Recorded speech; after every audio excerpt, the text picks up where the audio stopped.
सारे श्रोताओं को नमस्कार। बार बार ये पिछले 2-3 दिन से चर्चा है कि तियानमन स्क्वायर और वहाँ का मैसेकर और उसके साथ साथ चीन के माओवाद पर अभी चर्चा क्यों। तो जैसे हमने 2 दिन पहले जो माओवादियों की कहानी माओवादियों की जुबानी सुनी, कल हमने एक व्याख्यान भी सुना जो तियाननमेन स्क्वायर के मैसेकर के बारे में जो घटनाक्रम हुआ था उसको कैप्टन आलोक बंसल ने हमारे सामने रखा। जो हम चर्चा करने जा रहे हैं उसमें चीन के अंदर के डायनेमिक्स और चीन का उसके कारण लोगों पर, वहां के लोगों पर और पूरे विश्व की व्यवस्था पर होने वाला परिणाम, इसके बारे में चर्चा करने वाले हैं। इंटरनल डायनेमिक्स क्या है, उसके एक्सटर्नल रिपरकशंस क्या है। तो हम इसकी 2 हिस्सों में चर्चा करने वाले हैं। तियाननमेन स्क्वायर और उसके कारण चाइनीज कम्युनिस्ट पार्टी, इनके बीच में आगे जाकर क्या क्या हुआ और हर बार इसके कारण वहां के लोगों को और पूरे विश्व की व्यवस्था को किस तरह से परिणाम भुगतने पड़े, इसके बारे में हम अभी चर्चा करेंगे। कुछ समय बाद हमारे साथ जो प्रख्यात अभ्यासक है, खुद चीन में बहुत वर्ष रहे हैं, तियाननमेन स्क्वायर का इंसिडेंट हुआ उस समय भी वो चीन में थे, ऐसे श्रीमान जयदेव रानडे जी हमारे बीच में रहेंगे और वो कोविड-19 की स्थिति में आज चीन में अंदरूनी स्थिति क्या है और उसके कारण चीन के व्यवहार में किस तरह से बदलाव आए हैं, इसके लेकर हमारे सामने कुछ बात रखेंगे। हमें एक वाक्य जो है माओ त्से-तुंग के बारे में कल हमने सुना, तो उसका एक वाक्य हमें याद रखना चाहिए। उसने कहा था, every communist must grasp the truth. Her communist को ये सत्य ध्यान में रखना चाहिए। क्या सत्य है? Political power grows out of the barrel of a gun. सत्ता जो है वो बंदूक के भरोसे ही आती है और our principle is that the party commands the gun and the gun must never be allowed to command the party. Party gun command करती है, गन पार्टी को कमांड नहीं करती और गन के भरोसे ही राजनीतिक सत्ता आती है। ये वो मूलभूत सिद्धांत है जो माओवाद को डिफाइन करता है। तो इसमें 3 मूलभूत बिंदु है। एक राजनीतिक सत्ता है, एक हथियार या हिंसा के भरोसे वो राजनीतिक सत्ता पाना है, और वो गन या वो हिंसा का हथियार जो है वो किसके हाथ में है? तो वो पार्टी के हाथ में है। यहां पे पार्टी महत्वपूर्ण है। भले ही बार बार वो अपने आप को पीपल्स डेमोक्रेसी कहते हो, लेकिन सच्चाई ये है कि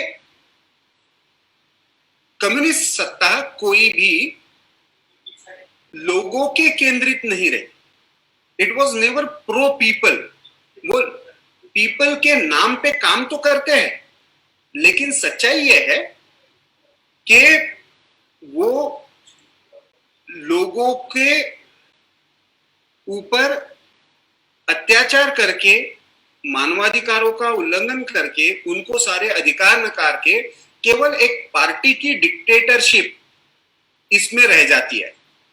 और ऐसी स्थिति में आज की संदर्भ में, खास करके जब पूरे विश्व भर में एंटी चाइना सेंटिमेंट ये बढ़ रहा है कोविड-19 कोरोना वायरस के कारण, और उसके साथ साथ साउथ चाइना सी जो चीन से लगा हुआ दक्षिणी हिस्सा है, उसमें भी चीन अपनी ताकत दिखाने का प्रयास कर रहा है। दूसरी तरफ हांगकांग, जिसके साथ एक एग्रीमेंट जब ब्रिटेन ने हस्तांतरित किया था तो चाइना ने किया था कि एक हांगकांग की जो लोकतांत्रिक व्यवस्था है और वहां पे एक स्वतंत्र तरह का एक संस्कृति बनी हुई है, एक फ्री मार्केट हब रहा है विश्व का बहुत बड़ा, उसको कायम रखा जाएगा। उसको भी एक तरह से चीन बदलने का प्रयास कर रहा है। ताइवान और ताइवान स्ट्रेट में भी टेंशन इसके कारण बढ़ रहे हैं।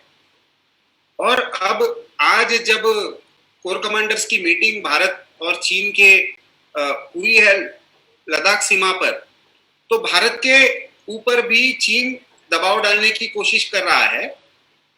ऐसे में ग्लोबल बैकलैश के समय शी जिनपिंग और उनका जो पॉलिट ब्यूरो है या चाइनीज कम्युनिस्ट पार्टी, जिसको कम्युनिस्ट पार्टी ऑफ चाइना के नाम से भी जाना जाता है, वो इतना एग्रेसिव या बेलिजरेंट क्यों है? देखिए, जैसे हमने कल कैप्टन आलोक बंसल जी ने बताया कि माओइस्ट पार्टी ये जो बहुत संक्रमण से गुजरने के बाद उसने आर्थिक स्तर पर तो एक लिबरलाइजेशन की प्रोसेस की, आर्थिक स्तर पर एक उदारीकरण करने के बाद पूरे विश्व में यह अपेक्षा थी कि धीरे धीरे ये सारा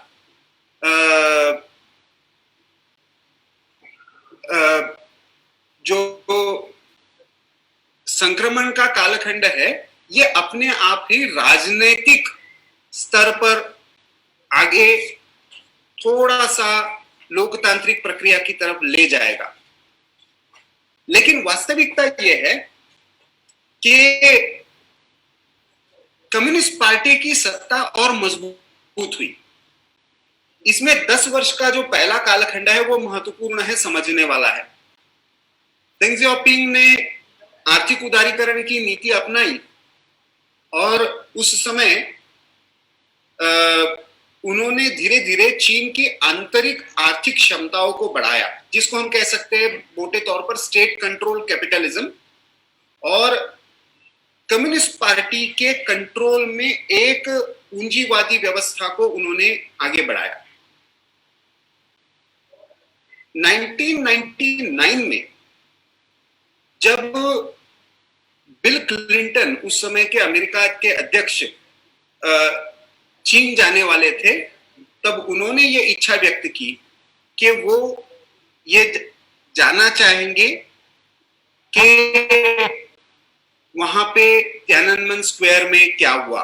और उस समय अमेरिका ने तियाननमेन स्क्वायर के बहुत सारे डॉक्यूमेंट्स रिलीज किए कि उस समय क्या क्या हुआ था और वहां की एम्बेसी ने क्या क्या भेजा था।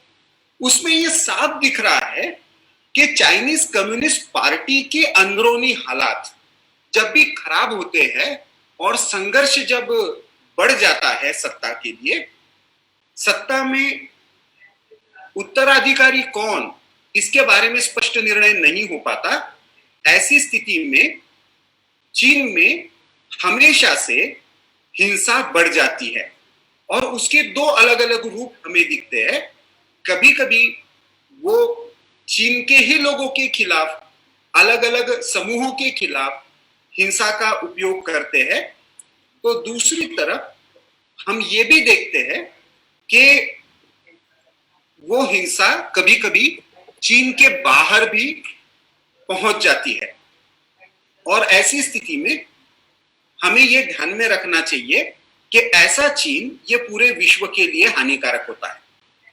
अब कम्युनिस्ट विचारधारा जो है वो जो मूलतः हिंसा पर और डिक्टेटरशिप पर, एक व्यक्ति के सत्ता केंद्र होने पर आधारित है और हमेशा क्रांति और हिंसा की बात करती है, वहां पे क्रांति कभी भी पूरी होती नहीं है।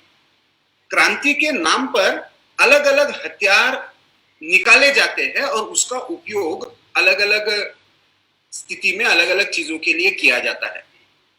उसमें अलग अलग गुट भी आइडेंटिफाई होते हैं और उन गुटों के द्वारा हमेशा हम ये देखते हैं कि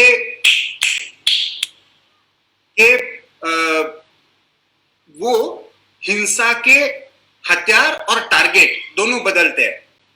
कभी कभी वो तिब्बत बन जाता है, कभी वो ताइवान बन जाता है, कभी वो हांगकांग बन जाता है। तो ऐसी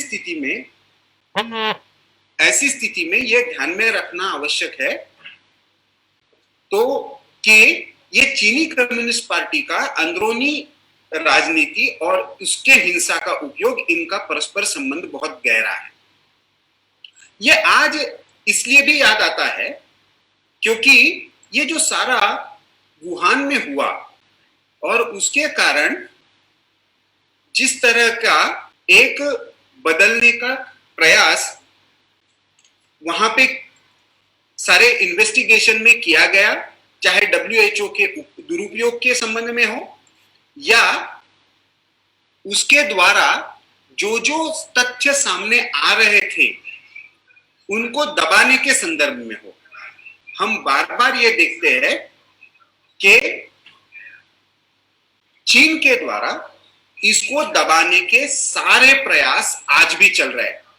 जैसे कल की बात है, वुहान डायरी नाम से फांग फांग नाम की वहां की लेखिका है जिन्होंने डे टू डे अकाउंट चीन में वुहान में क्या हो रहा था इसके बारे में लिखा है और उस संबंध में उसने डे टू डे अकाउंट के किस दिन क्या हुआ, किस तरीके से जानकारी सामने आई, कौन से हॉस्पिटल से आई, कौन से डॉक्टर ने ये बताया, किस तरह से वो दबा दी गई, कौन कौन से लोगों के ह्यूमन राइट्स जो है इसमें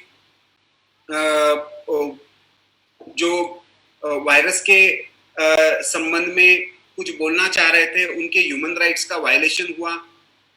और ऐसे में उनके रिलेटिव्स भी जो मृतक है, देखिए पहले तो चीन ने ये नॉन ट्रांसपेरेंट रेजिम होने का, चाइनीज कम्युनिस्ट पार्टी या कहीं पे भी कम्युनिस्ट पार्टी, ये नॉन ट्रांसपेरेंट रेजिम होता है। वो एक्चुअल किसके भरोसे निर्णय लेते हैं, किससे चर्चा होती है, कैसे ये प्रक्रिया होती है, इसके बारे में वहां के लोगों को भी पता नहीं होता है। और ऐसे में उन नॉन ट्रांसपेरेंट मेजर्स के कारण पीपल्स डेमोक्रेसी के नाम पर पार्टी जो तय करती है वही सही होता है। यही प्रकार हमें सारे इस वुहान के प्रकरण में होता हुआ दिख रहा है। जब इस संबंध में जानकारी सामने आने लगी और वुहान डायरी के बारे में वहां पे जो एक पॉपुलर वीचैट नाम से ऐप है, उस ऐप के द्वारा ये जानकारी पहुंचने लगी कि लोगों के बीच में से भी रिएक्शन आने लगी। खास करके बड़े जो बिजनेस टाइकून्स है, व्यापारी वर्ग के जो लोग हैं, उनके द्वारा इसके बारे में प्रश्न किए जाने लगे क्योंकि चीन अभी केवल 1989 का चीन नहीं रहा था। चीन अभी एक विश्व का मैन्युफैक्चरिंग हब बन गया था। ये जो व्यापारियों के इंटरेस्ट थे और उसके सिवा पीएलए में भी, जो पीपल्स लिबरेशन आर्मी है, उसमें भी फिर कम्युनिस्ट पार्टी के अंदर भी ये सवाल पूछे जाने लगे कि किस तरह से ये सारा हैंडल किया गया है वुहान का क्राइसिस। और इसके बारे में जब प्रश्न आने लगे तो चीन के सामने दो ही पर्याय थे कि एक तो इन प्रश्नों का उत्तर दे, उसकी कहीं ना कहीं जिम्मेदारी ले, या फिर इसको दबाने के लिए पूरे विश्व में इस तरह का माहौल बनाए कि चीन का इसमें रोल ही नहीं है। चीन ने बल्कि इसमें बहुत सारा ये प्रयास किया कि ये तो वुहान से शुरू ही नहीं हुआ, वुहान से इसको आइडेंटिफाई नहीं करना चाहिए। जिन्होंने वुहान वायरस के नाम से किया उनको नोटिसेस गए। उन्होंने जो प्लेटफॉर्म्स थे, सोशल मीडिया प्लेटफॉर्म्स, चाहे फेसबुक हो चाहे ट्विटर हो, उनके द्वारा भी ऐसे कंटेंट को हटाने के लिए प्रेशराइज करना शुरू किया।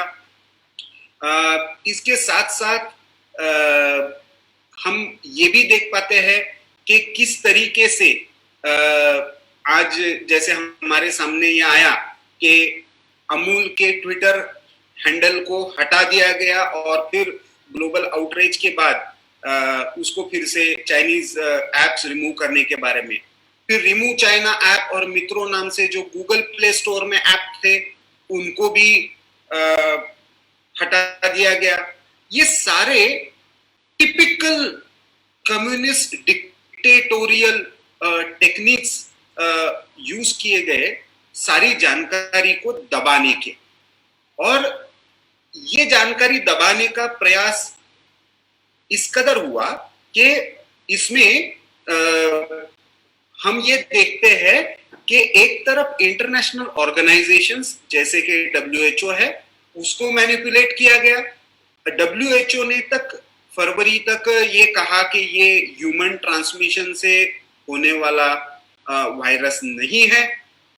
फिर जब इन्वेस्टिगेशन की बात आई WHO के मंच पर तो वहां पे भी ये कहा गया कि ये इम्पार्शियल होना चाहिए। इम्पार्शियल होना चाहिए मतलब क्या होना चाहिए इसके बारे में चीन ने कुछ नहीं कहा।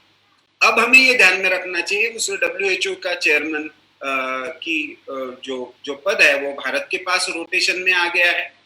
उसके साथ साथ हमें ये भी ध्यान में रखना चाहिए कि चीन का जो पेट प्रोजेक्ट है जो जिसको BRI या बेल्ट एंड रोड इनिशिएटिव या OBOR के नाम से पहले जाना जाता था, अभी BRI के नाम से जाना जाता है, उसमें सबसे बड़ा रोड़ा यदि कोई है, चीन को ये पता है कि और वो केवल चीन का प्रोजेक्ट नहीं है, चाइनीज कम्युनिस्ट पार्टी का और उसके सर्वोच्च नेता शी जिनपिंग का ड्रीम प्रोजेक्ट। वो ड्रीम प्रोजेक्ट अभी ध्वस्त होने का खतरा कोविड-19 के कारण पैदा हुआ है, और ये खतरा पैदा होना ये चीन कम्युनिस्ट पार्टी के पूरे चीन पर जो नियंत्रण है उसके लिए एक खतरा बन सकता है। ये डर कहीं ना कहीं वहां के लोगों को लग रहा था, और इस कारण से हम देखते हैं कि, और इसमें सबसे बड़ा रोड़ा जो भारत है, देखिए अभी चीन ये चाहता है कि फिर से इकोनॉमी रिवाइव हो।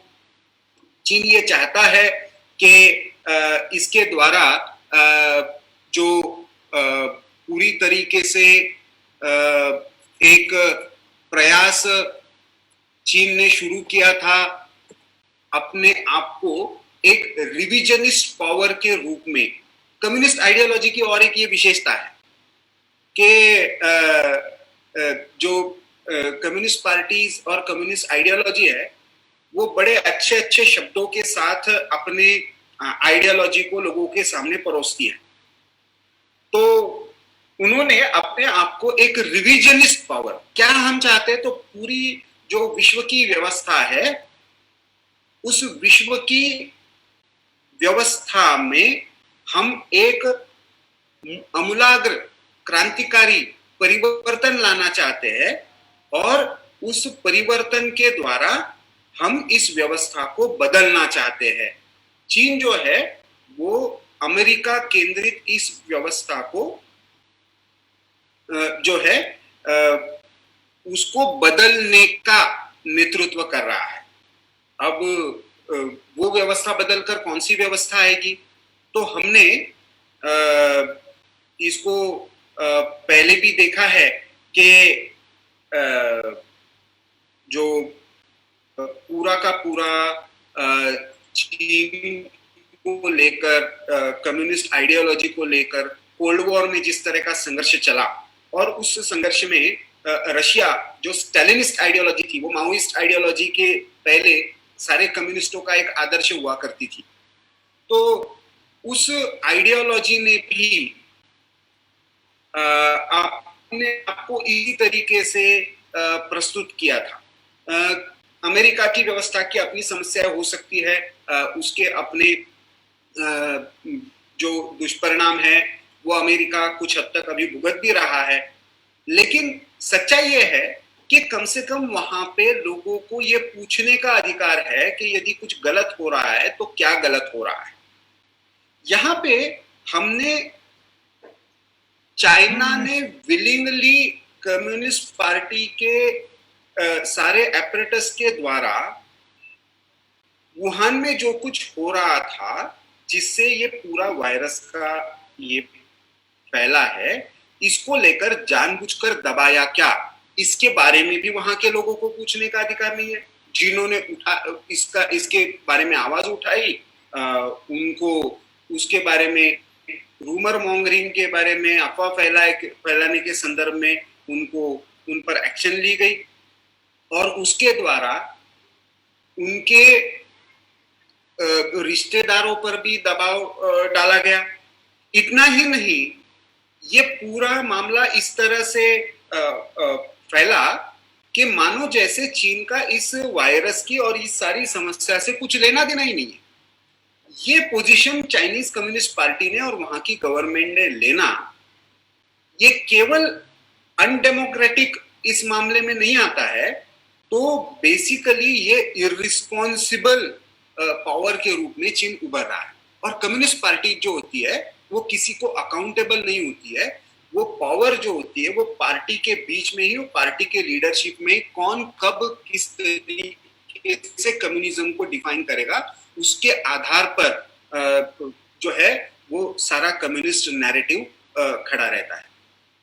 और जैसे मैंने कहा कि बहुत अच्छी शब्दावली के साथ इसको प्रस्तुत किया जाता है, तो चीन अपने आप को रिविजनिस्ट पावर के रूप में, तो एक तरफ ग्लोबल सप्लाई चेन का मेन कैरियर होना है चीन को, और यदि चीन की सारी इस व्यवस्था को अभी रिवाइव करना है, तो ऐसे में हम देखते हैं कि उनको सबसे बड़ी आवश्यकता यदि किसी चीज की है तो बेल्ट एंड रोड इनिशिएटिव के उनके ड्रीम प्रोजेक्ट को फिर से आगे बढ़ाने की है। अब इसमें देखिए क्या क्या हुआ है।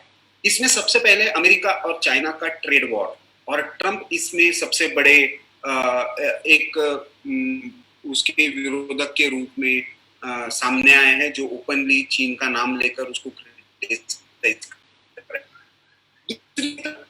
इनिशिएटिव में जो भी देश थे, खासकर यूरोप के, चाहे स्पेन हो चाहे इटली हो, इन्होंने कोरोना वायरस के संबंध में बहुत कुछ भुगता है, और इसके कारण इन लोगों का भी चीन से भ्रमनिरास हुआ है। ये भी चीन के इस सारे बेल्ट एंड रोड इनिशिएटिव के प्रोजेक्ट से एक तरह से अपने आप को अभी बचाना चाहते हैं। कल का ही महत्वपूर्ण घटनाक्रम है जिसमें यूरोपियन यूनियन प्लस 7 बड़े देशों ने एकत्रित आकर वहां के पार्लियामेंटेरियंस ने एक फोरम चीन के अगेंस्ट क्रिएट किया है। चीन विश्व भर में बहुत सारे देशों को बहुत बड़े कर्ज दे चुका है इंफ्रास्ट्रक्चर डेवलपमेंट के लिए। हमारे यहाँ पे आसपास ही, चाहे म्यांमार का हो, चाहे श्रीलंका का हो, चाहे मालदीव का हो, उदाहरण है जिसके द्वारा उन्होंने भारत को घेरने की कोशिश की। तो वो लोग भी अभी डेट कॉलोनियलिज्म की बात कर रहे हैं, एक नई तरह का गुलामी का तंत्र, जो पहले ईस्ट इंडिया कंपनी का जिस तरह से रूल था, उस लाइन पर चीन पूरे विश्व भर में अपने कर जो उनकी डेट या कर्जा देने की जो उनकी नीति है, उसके द्वारा लोगों को किस तरह से अपनी गुलामी के जाल में फांस रहा है, इसको लेकर भी इन देशों में ऑलरेडी चर्चा शुरू हुई है। और ऐसी स्थिति में जो पहले 2300 मौत कह रहा था, केवल 2300 लोग मरे हैं, आगे जाकर उसको डबल कर दिया। प्रत्यक्ष रूप से संख्या जो चीन के लोगों की वुहान मतलब हुबाई प्रोविंस में जो है वो कोई 35,000 कहता है, कोई 40,000 कहता है।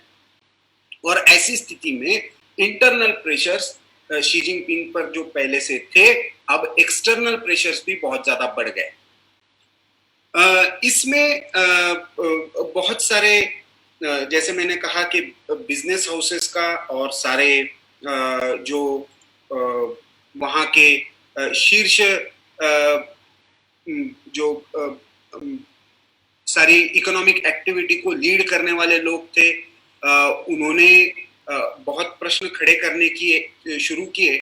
वैसे ही चीन के पार्टी के, कम्युनिस्ट पार्टी के अंदर भी इसको लेकर बहुत सारे प्रश्न खड़े होना शुरू हो गया।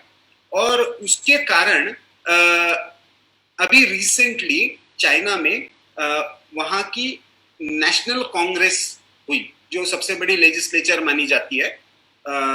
इसको पार्लियामेंट की तरह काम करती है, बहुत सारे कानून, लेकिन वो कानून बेसिकली कहने के लिए वहां पे चर्चा होती है। वास्तविक रूप में जो है वो सही मायने में जो पार्टी या पार्टी का पॉलिट ब्यूरो, जो सर्वोच्च निर्णय प्रक्रिया की समिति होती है, उसने तय किए हुए एजेंडे को अप्रूव करने का ही काम करती है।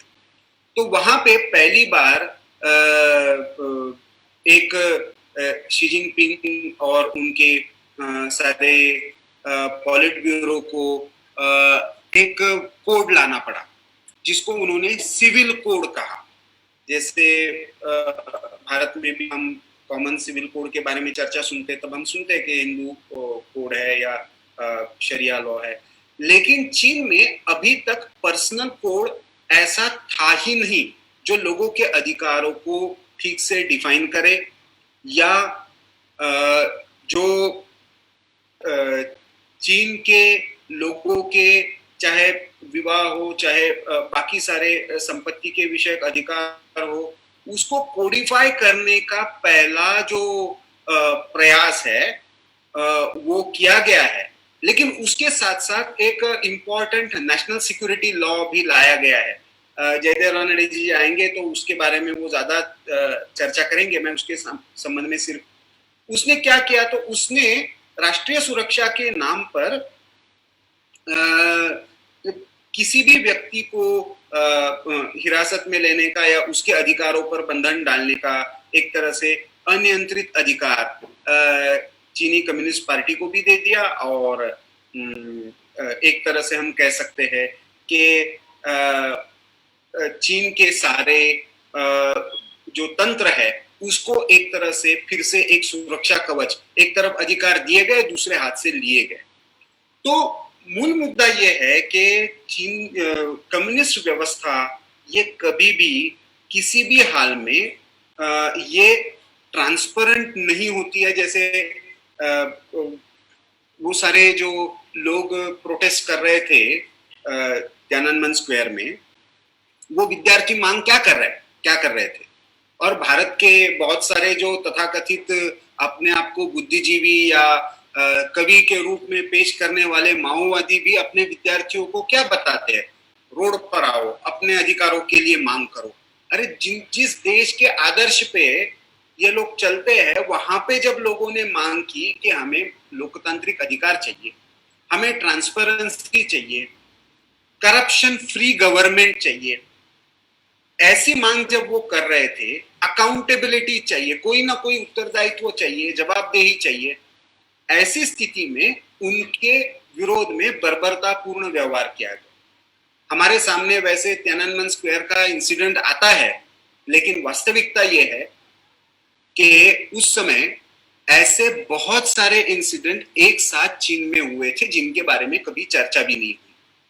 ऐसा माना जाता है कि लगभग 140 स्थानों पर पीएलए का इस तरह का एक्शन हुआ था, और उसमें हजारों लोग, उसमें से उसके बाद एक इंपॉर्टेंट ऑपरेशन हुआ था जिसको ऑपरेशन येलो फ्लावर कहा जाता है।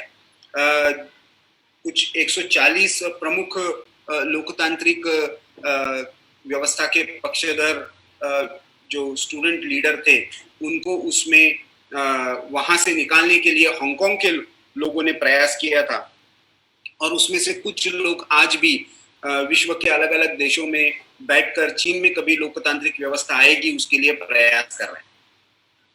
तो ये सारा हमें इन कारणों से समझना चाहिए कि जब भी चीन में किसी कारण से आंतरिक या बाह्य दबाव कम्युनिस्ट पार्टी पर बढ़ता है, तो वो बहुत बेरहमी से हिंसा का प्रयोग करती है, अपने लोगों पर भी और अपने आसपास के प्रदेश पर भी। आज चीन क्योंकि वैश्विक सत्ता की दौड़ में है और आर्थिक रूप से एक बहुत बड़ी शक्ति भी बन चुकी है, बहुत बड़ा व्यापार का तंत्र चीन नियंत्रित करती है, वो सारा स्टेक पर होने के कारण ऐसा चीन विश्व के लिए एक बड़ा खतरा बन चुका है।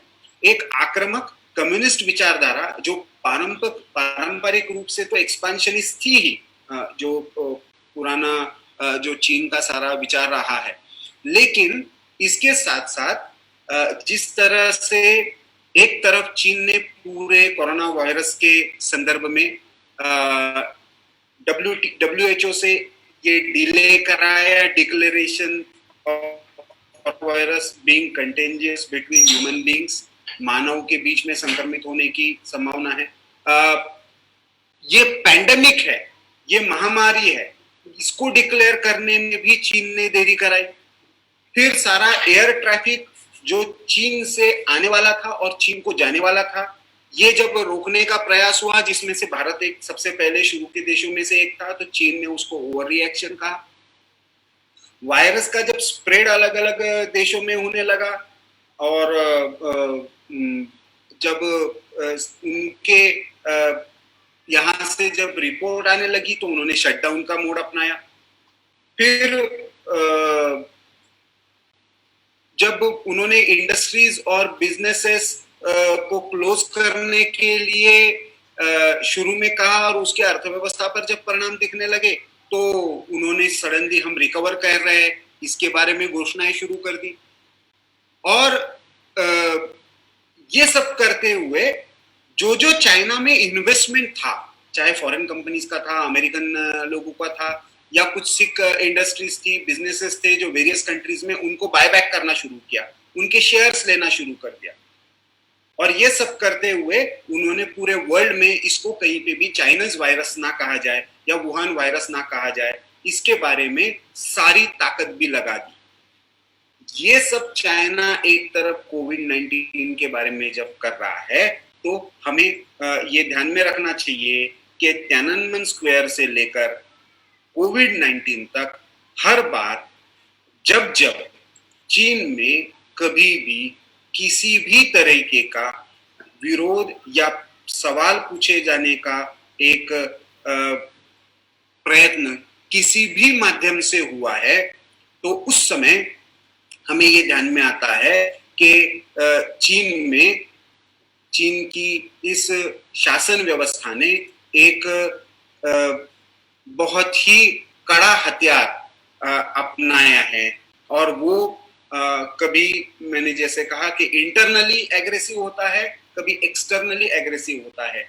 माओ का गन, पार्टी एंड पावर, ये जो इक्वेशन है वो हमेशा कायम रहे, इसकी चिंता हमेशा से पार्टी ने और पार्टी के पॉलिट ब्यूरो ने की है। अब ये जो पार्टी है ये अपने आप में एक अध्ययन का अलग विषय है कि इसमें ये इतनी इनसिक्योर क्यों है। कोई सवाल पूछा जाता है तो ये पार्टी इतना डरती क्यों है, और इस पार्टी के असुरक्षा अचानक हिंसा में क्यों तब्दील होती है। तो इसमें इसका स्ट्रक्चर जो है वो बेसिकली मोनोलिथिक और मोनोपोलिस्टिक स्ट्रक्चर है। एक ही तरह की सत्ता केंद्रित सोच और एक ही व्यक्ति और उसके जुड़े हुए पॉलिट ब्यूरो, उसके विश्वास के आधार पर जो आसपास के लोग हैं उनकी सत्ता। लगभग विद्यालयों में, सारे यूनियंस में एक ही तरह का, क्योंकि वहां पे दूसरा कोई दल नहीं है। और भारत में खास करके माओवाद का और माओवादियों का विचार होता है तो उनसे हमेशा से ये सवाल पूछना चाहिए कि चाहे तियाननमेन स्क्वायर के बारे में हो, चाहे चेंगतू के नरसंहार के बारे में हो, चाहे वहाँ के जिंगजियांग प्रोविंस में वहाँ की मुस्लिम समुदाय के बारे में हो, या वहाँ के चर्चेस को हटाने के बारे में हो जो चाइनीज कम्युनिस्ट पार्टी करती है, उसके बारे में आपका क्या कहना है। दुर्भाग्य से ये सवाल कभी नहीं पूछे जाते क्योंकि ये घटनाक्रम कभी हमारे सामने आता ही नहीं। सैकड़ों चर्चेस गिराए जाते हैं, रमजान मनाने पर पाबंदी लगाई जाती है, किसी भी तरह की पूजा पद्धति पर रिलीजियस फ्रीडम के सारे जो मापदंड है उनको नकारा जाता है। ये मोनोथीस्ट मोनोलिथिक आइडियोलॉजी, एक ही प्रकार का विचार जो सब पर लादने की मानसिकता और वो हिंसा के आधार पर लादने की मानसिकता। अब मेजर पॉलिसी मेकिंग बॉडी जो चाइना में होती है वो तो दरअसल पॉलिट ब्यूरो ही होती है। वो तो बहुत छोटा होता है, मतलब लगभग 8 करोड़ के आसपास की चीनी कम्युनिस्ट पार्टी की सदस्य संख्या मानी जाती है, क्योंकि आपको यूनिवर्सिटी में रहना है, वहां पे पढ़ना है, किसी वर्कर के रूप में कहीं पे काम करना है, तो वहां का सदस्य उनका बनना ही पड़ता है। तो ऐसे में हमें ये समझना चाहिए कि चीनी कम्युनिस्ट पार्टी ये एक मानसिकता है जो तियाननमेन स्क्वायर से लेकर अब तक हम हर बार अलग अलग मोड़ पर ये देखते हैं कि उस मानसिकता का जो प्रकटीकरण है, एक मैनिफेस्टेशन है, किसी न किसी प्रकार से हिंसा के द्वारा होता है। और इसके आज के संदर्भ में क्या परिणाम हुए हैं, आज जब हम कोविड 19 के संदर्भ में कल से हमने जब ये सारा शुरू किया इस विषय को लेकर, तो पहले हमने माओवादियों की कहानी, माओवादियों की जुबानी सुनी 2 दिन पहले। कल हमने तियाननमेन स्क्वायर के घटनाक्रम को देखा। आज मैंने कोविड 19 के कॉन्टेक्स्ट को रखा है। अब इस संदर्भ में हमारे सामने एक और स्पष्ट चित्र आ जाए, इसलिए हमने इस विषय के और चीन की जो अंदरूनी स्थिति है चाइनीज कम्युनिस्ट पार्टी के अंदर की, उसको एक्सप्लेन करने के लिए हमने माननीय श्री जयदेव रानडे जी को आमंत्रित किया हुआ। Good evening sir, and welcome to this programme. Good evening, Dr. Yeah. Before we start and I hand over the things to you, this is a 5-6 days long series which we are doing in a small meeting, but simultaneously live stream on through various platforms. At least around 25-30 platforms are live streaming this discussion, and thousands of people are watching this live. We are doing this as a series. First day we called the Surrendered Maoists, and they shared their experiences about what happens within the so-called Maoist parties in India. Yesterday we had a lecture by Captain Alok Bansal on Tiananmen Square incident, the specific incident. Today, initially, I gave them a brief about the Corona context, and from Tiananmen Square to Corona, why we need to recontextualize this. And now we would like you to talk about the internal, dynamics of within the Communist Party and its repercussions for the world and the world order. So before handing over to you, let me just introduce our esteemed speaker, Shri Jaydev Ranade ji, former Additional Secretary रहे, Cabinet Secretary रहे, Government India के Cabinet Secretariat में Additional Secretary रहे. Presently वो Center for China Analysis and Strategy के अध्यक्ष है, president है. बहुत वर्षों का चीन के बारे में अध्ययन का एक अनुभव है. लगभग 25-30 वर्षों से मैं तो जयदेव रानडे जी को चीन के बारे में बोलते हुए सुनी रहा हूँ. Diploma advance proficiency in Chinese जानते हैं, जवाहरलाल नेहरू यूनिवर्सिटी में पढ़े हैं, इंटेंसिव इंट्रोडक्टरी कोर्स मैंडरिन में भी किया हुआ है, हांगकांग में भी ये बहुत समय रहे हैं. और सबसे बड़ा इम्पोर्टेंट ये है कि भारत की इंडियन एम्बेसी वॉशिंगटन में जो है वहाँ पे भी रहे हैं. बीजिंग में फॉरेन पोस्टिंग इनका रहा है, और मेरी जहाँ तक जानकारी है सर, तियाननमेन स्क्वायर के इंसिडेंट के समय भी सर वहाँ पे थे. चाइना एक्सपर्ट के बारे में सारे ही टीवी चैनल्स और जो भी डिस्कशंस होते हैं, पैनल डिस्कशंस, उसमें सर का एक महत्वपूर्ण व्यू माना जाता है. So welcome to you Shri Jaidev Ranade ji, and I hand it over to you to explain to us what is happening, why the China is so belligerent and aggressive at this stage, and how the internal dynamics affect the external dimensions of China's foreign policy. Over to you, sir. Thank you, Dr. Kedkar. So I would have about 15 minutes, 10-15 minutes. Is that all right? Yes, sir. Okay. Then we will have a question answer. All right. So as you said, I will not go into history. इतिहास में जाऊंगा नहीं. I will just stick to आजकल क्या हो रहा है, और खास तौर पे मैं कहूँगा कि मार्च 2018 से क्या हो रहा है. उस टाइम शी जिनपिंग ने काफी महत्व डिसीजन ली थी, जिसके रिपरकशन, जिसकी बैकलैश अभी तक महसूस हो रहा है. अब 2-3 पॉइंट है इसमें मैं बताऊं. खास तौर पे जब पार्टी की मीटिंग हुई 2017 अक्टूबर में, उस टाइम शी जिनपिंग ने अपने जो चेले थे उनके थ्रू प्रपोजल फ्लोट करवाया कि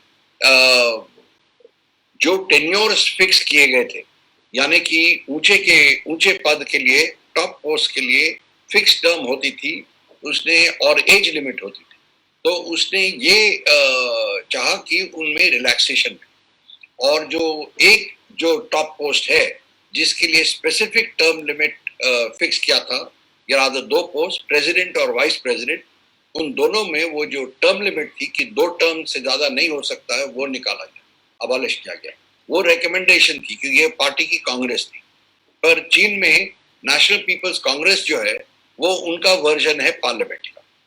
वहां पे भी डोमिनेशन कम्युनिस्ट पार्टी की ही है, चाइनीज कम्युनिस्ट पार्टी की, बट वो उसको पार्लियामेंट समझते हैं. तो वहां पे ये प्रपोजल रखी गई और अप्रूव की गई नेचुरली. बट उसी टाइम जब ये प्रपोजल एनपीसी के सामने प्रस्ताव किया जा रहा था, उसी time senior communist party cadres, बहुत सीनियर कम्युनिस्ट पार्टी कार्डर्स जो रिटायर हुए थे, they protested and they said we do not want to return to the one man rule of Mao Zedong. Their contention was that once again they will suffer the consequences of another cultural revolution.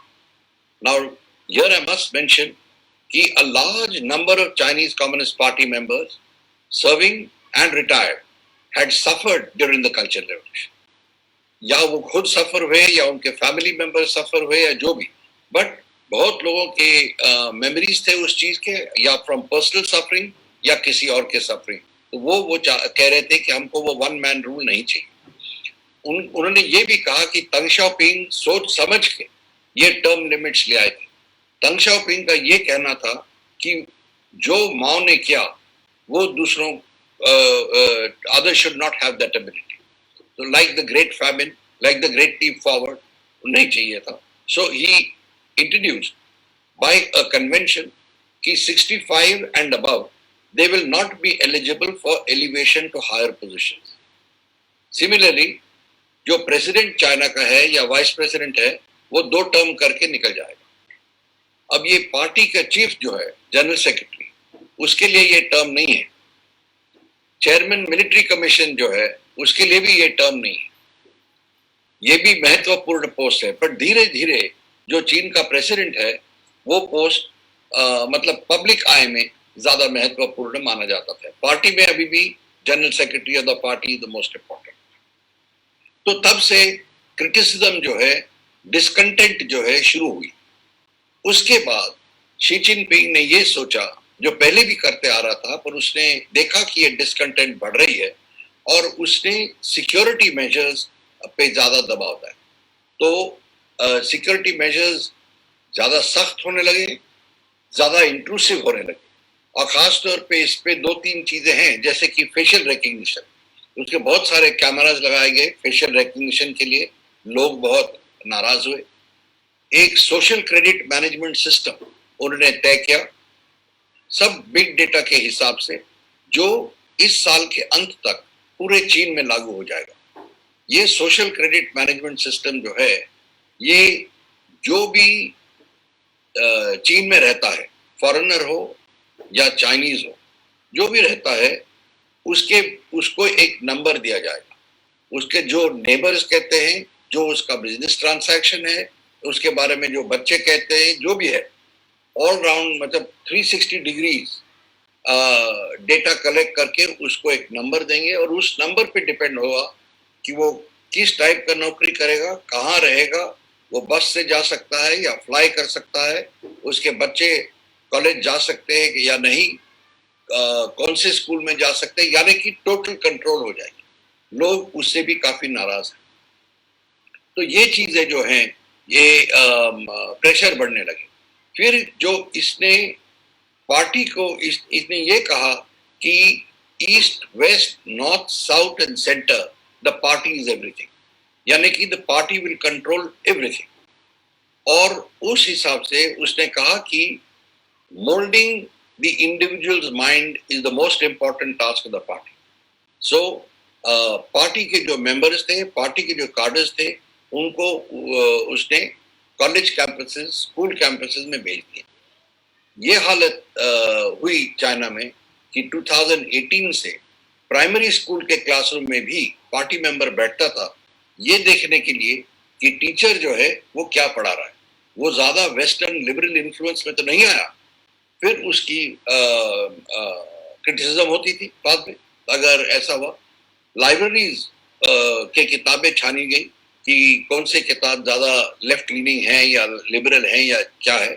तो मतलब उसने ये सब किया और इससे क्या हुआ, इंटेलेक्चुअल्स जो हैं, एकेडमिक्स जो हैं और स्टूडेंट्स जो हैं वो काफी नाराज और प्रोटेस्ट होने लगे यूनिवर्सिटीज में भी और स्टूडेंट्स के साथ भी। कई कॉलेजेस के चार्टर जो होती है वो भी बदलिए ये दिखाने के लिए कि पार्टी का जो आइडियोलॉजी है वो ज्यादा एम्फोसिस दिया जाए उसमें, तो वो भी होने लगा। तो ये सब होने लगा। इसके साथ एक दो और चीजें हुई। एक तो अनएम्प्लॉयमेंट जो है वो कुछ 17 और 20 मिलियन के बीच में था 2019 में, बट आफ्टर दैट, और खास तौर पे कोविड के बाद, ये जो कोरोना वायरस के बाद, आज के तारीख में मतलब मार्च तक इनकी अनएम्प्लॉयड जो है वो कह रहे हैं कि 70 और 80 मिलियन तक बढ़ गई, यानी कि from 20 million to 70 to 80 million. Latest figures show 50 million of those 70 to 80 million have gone back to the countryside, but they remain unemployed. So in the urban centers, you have got between 20 to 30 million unemployed. That's a large number. फिर जो college graduates जो हैं उनकी भी unemployment की problem हो रही है।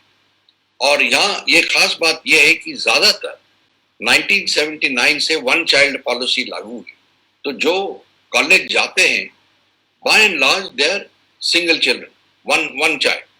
So naturally the parents have put all their effort, their money for their education etc. into that one child, and they want him to get a good job etc.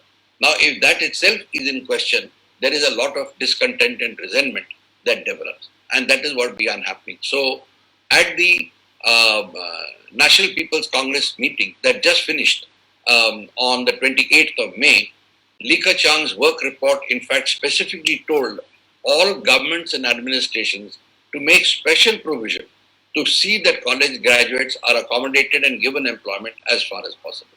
But these are all tensions that are developing in society, and the pressure is coming on Xi Jinping because he is seen as the man, and he is the man who is actually driving all these policies, and the people were resentful. Then what happened, when the coronavirus hit and it came to Wuhan in Hebei province, there was a lot of mishandling of the coronavirus by the local authorities. And people became very angry. One doctor died, Dr. Li Wenliang, as we all know, वो मर गया। उसने protest की थी कि आप लोग ठीक तरह से व्यवस्था नहीं कर रहे हैं, लोगों को बता नहीं रहे हैं इसका डेंजर्स क्या है। उसका आवाज दबाया गया और बाद में उसको भी कोविड हो गया, वो मर गया। बट पब्लिक जो डिससैटिस्फैक्शन पहली थी, it became public anger and it bubbled over. तो लोग जो हैं चाइनीज कम्युनिस्ट पार्टी का और शी जिनपिंग का निंदा करने लगे और वो निंदा सोशल मीडिया के थ्रू करने लगे। अब इसमें खतरा ये है कि अगर सोशल मीडिया इस्तेमाल किए तो सरकार को, चीन के बारे में बात कर रहा हूँ, चीन का सरकार जो है उनको एकदम से पता पड़ जाता है कि कौन ये कर रहा है और उनका क्लेम है कि within 3 minutes they are able to trace the individual and remove the offending post. So, agar if you use social media there, you are certain that you are going to be punished, and that is what happened. But a large number of people used it. They were party cadres, they were party members, they were intellectuals, academics, students, and in one case, even one Supreme Court judge. So they had come out with this. I'm just mentioning this to give you an idea of how much discontent and anger there was. And for the probably it is unprecedented in China that the criticism was by name. They criticized the Chinese Communist Party and said it should no longer exercise the monopoly on power in China. Secondly, they criticized Xi Jinping by name and said he should step down. He is useless. Someone else called him a joker. All kinds of criticism was being said. Of course, those people got punished. But it was an indicator as to how much anger there is boiling now in China. Nevertheless, what Xi Jinping began doing was from February the 3rd, began instructing all the officials and all the enterprises to resume production, to start work again in order to tackle unemployment. And very importantly, he said China must not lose its position in the world.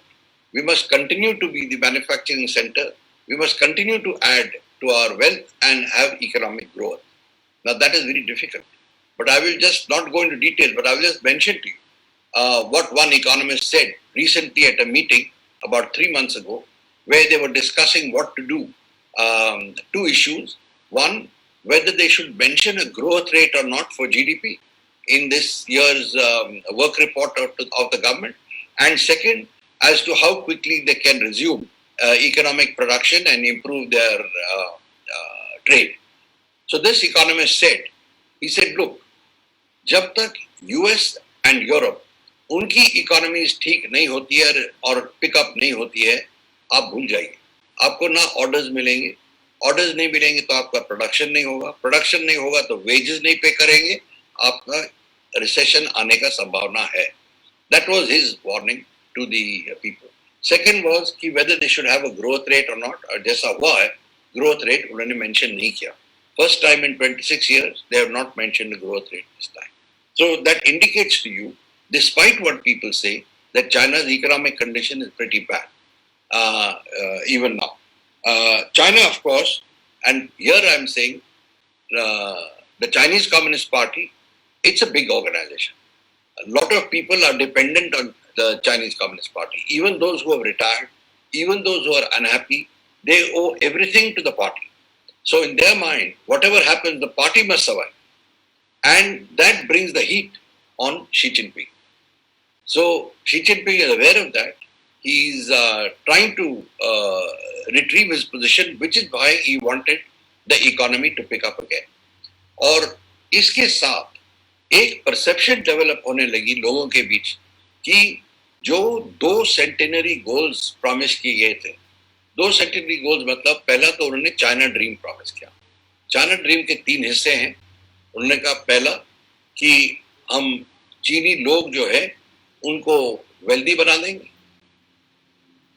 Chinese nation जो है उसको prosperous and strong बना देंगे, और तीसरी बात हम लोग चीन का रीयूनिफिकेशन करेंगे. उन्होंने उसके लिए शब्द रीयूनिफिकेशन नहीं इस्तेमाल किया, rejuvenation of the great Chinese nation. मतलब जो भी क्लेम्ड एरियाज थे वो सब वापस ले आएंगे. और उसके लिए शी जिनपिंग ने टारगेट डेट दिया 2021, 100th year of the founding of the Chinese Communist Party. तो आप समझ सकते हैं कि वो सिंबॉलिक डेट दे रहा है लोगों को डोज देने के लिए आइडियोलॉजिकल. दूसरा उसने कहा कि by 2035 China will be among the most technologically developed powers in the world. अब उस पर बड़ा भयानक धक्का लगा है क्योंकि यूएस के साथ जो हो रहा है. तीसरा उसने कहा by 2049, which is the 100th year of the founding of the People's Republic of China, China will be a major power with global pioneering influence. ये phrase मतलब ये अंतरराष्ट्रीय संस्था या नया संस्था खड़ा कर सकते हैं या जो अभी जो चल रहे हैं उनका पावर कब्जा कर सकते हैं. तो मतलब direct challenge to the United States, ये कहते हुए कि या हम तुम्हारे बराबर हो जाएंगे या तुमको ओवर कर देंगे. दिस वाज द सिचुएशन और जो हो रहा है. तो शी जिनपिंग समझ गया और लोग जो हैं उन्होंने कहा आपने ये प्रॉमिस किए थे, एक तो इकोनॉमिक एडवांसमेंट प्रॉमिस किए हैं वो नहीं हो रहा है, फिर ये 2 सेंटिनरी गोल्स प्रॉमिस किए थे वो भी स्लिप अवे हो रहा है क्योंकि हांगकांग में प्रोटेस्ट चल रहे हैं, नॉन स्टॉप प्रोटेस्ट. और हांगकांग जो 1997 में हमारे पास आया वो हमारे कब्जे से जा रहा है. ये आपकी लीडरशिप की फेलियर है. सेकेंड, ताइवान भी ये कह रहे हैं कि वापस आना चाहिए. 2021 की बात होती रहती है, पर वहां पे प्रो इंडिपेंडेंस पार्टी फिर से इलेक्शन जीत करके आ डीपीपी. तो लोगों ने कहा ये हो क्या. शी जिनपिंग उसके बाद ज्यादा टफ अप्रोच लेने लगा. तो फरवरी से जो मैंने कहा उसने इकोनॉमिक रिवाइवल की बात शुरू करी. तो फरवरी में उसने अपने जो लोग हैं खास जो रिटायर हो गए थे या रिटायर होने के नजदीक थे उनको वापस ले आए. और हांगकांग का मैं मसला दे रहा हूँ, हांगकांग के इंचार्ज बना दिया उनको. और आप देखेंगे मार्च से टफ स्टेप्स लेने लगे वो हांगकांग में. और अभी नेशनल सिक्योरिटी लॉ भी लगा दी वहां पे. ये टफ लोग आ गए हैं वहां पे. अब हांगकांग को वो वापस चीन के कब्जे में और चीन के कंट्रोल में लाने की कोशिश कर रहा है. दूसरा ताइवान, उस पर भी प्रेशर डाल रहे हैं, बहुत ज्यादा नहीं पर प्रेशर डाल रहे हैं. और इस टाइम जो गवर्नमेंट वर्क रिपोर्ट ली केचांग जो उनका प्राइम मिनिस्टर है जो उसने पढ़ा, उसमें ड्राफ्ट में जो वर्ड पीसफुल है, जो वो कहते थे हम कोशिश करेंगे पीसफुल रीयूनिफिकेशन विद ताइवान, वो शब्द जो है पीसफुल वो ड्रॉप किया था. पर फाइनल वर्जन में पीसफुल उन्होंने फिर से रिस्टोर कर दिया. पर काफी चर्चा हुई उस time. But pressure on Taiwan is on. Similarly, he began sending PLA Navy vessels, warships, to the South China Sea more often and confronting the Americans. So there was an all-round show of toughness. And then, of course, we are seeing what is happening along our LAC. All kinds of reports are coming. I'm not going to go into which point what is happening. But let me just give you a broad picture. It is happening in 8 or 10 places or 7 or 8 places of confrontation, stretching from Ladakh all the way to Bhutan. So it is a whole area. It is not something which one command or one man has done. It has been done from the very top. And Nepal has been bhadkawed also. But these are all signs of Xi Jinping showing his strength, showing that he is in charge. But प्रश्न ये होता है, is he really in charge? Is he fully in control? Well, doubts are there because जो resentment हुई है, जो निंदा हुई थी शी जिनपिंग, वो अभी भी है. उस लेवल पे नहीं हो शायद क्योंकि वो हम लोगों को मिल नहीं रहा खबर, बट वो है जरूर चल रहा है. दूसरी बात, इसके इंडिकेटर्स क्या है? 2-3 है. पहला, शी जिनपिंग ने एक नया लीडिंग स्मॉल ग्रुप स्थापित किया. अब जो चीन में जो है, एक तो है कमीशन, वो सबसे ऊंचे स्तर पे है. उसके बाद आता है central leading group, then central small leading group, and then a group और अ स्मॉल ग्रुप. सो उसने एक सेंट्रल स्मॉल लीडिंग ग्रुप तय किया, which mean just below the politburo, 9 members का उसके खास आदमी. उसका जो टास्क है दैट इज वो महत्वपूर्ण है. वो टास्क है कि to safeguard the political situation and dangers to the country. Please note, political situation and dangers. यानी कि शी जिनपिंग ये सिग्नल दे रहा था कि उसका पोजीशन शायद डावाडोल हो या खतरे में हो. That is the hint that we are getting at least. Second, जो यूएस और चीन के बीच में जो हो रहा है contest, it is a very serious contest. It is a contest for number one position, and it covers everything: economic, political, military, ideological. So we are seeing a strong contest. लोग आमतौर कहते हैं कि चीन इतनी पावरफुल है, ये है वो है, और ये कॉन्टेस्ट हो रहा है, अमेरिका जो है वो वीक होते जा रहा है. हम लोगों को ये ख्याल रखना चाहिए. मैं ये नहीं कहूंगा कि अमेरिका जीतेगी या चीन जीतेगी. ख्याल ये रखना चाहिए कि अमेरिका का जो टोटल वेल्थ जो है चीन से कुछ 4 गुना ज्यादा है. Total wealth. अमेरिका का जो साइंस एंड टेक्नोलॉजी में एडवांसेस हैं, they are way beyond China. They are at the 6th or 7th generation they are working. The Chinese are still on 3 and 3.5. There's a huge difference. So similarly, America's reach in military terms is global. The problem is where people start making confusion is China gets more bang for its buck. It is able to show much more for some investment because it is focusing on developing countries like Africa, and in Southeast Asia where the markets are theirs. Secondly, it has made a challenge. I think it is a premature challenge, but it has made a challenge. No one else has made a challenge, and the perception is that America is on the decline. What we are seeing with the COVID in America feeds into the narrative that America is in decline. It is not going to be able to meet the challenge.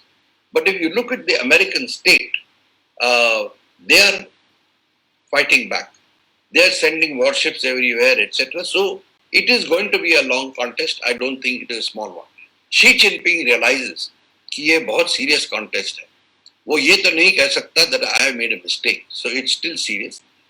But their own think tanks, Chinese think tanks, are pointing out that this contest is so serious that the anti-China sentiment that has grown around the world, and they have said it is exponential. It is about 70 to 80% anti-China sentiment around the world.